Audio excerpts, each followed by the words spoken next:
ben ağlamayar boşuna, her sabah yollara bakma gelirəm.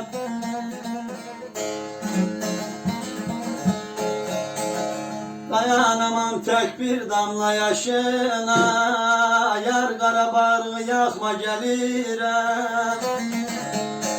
Üzülme yar gelirəm, ağlama yar gelirəm, ölmemişem gelirəm.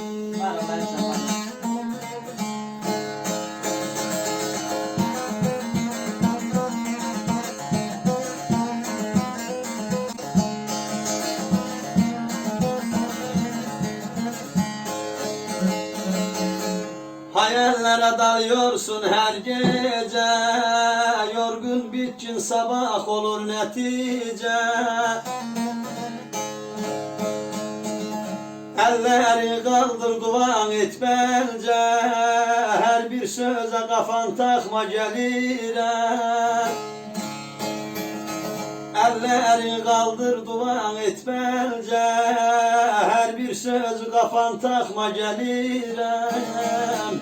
Üzülme yar gelirəm, ağlama yar gelirəm, ölmemişem gelirəm.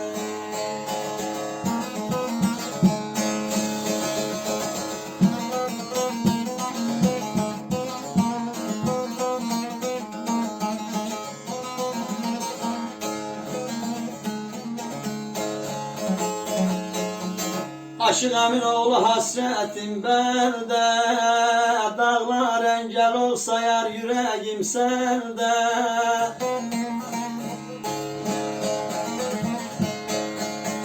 Ne bir bayram gelse ne bir düğünde, ben gelmeden kına yakma gelirəm.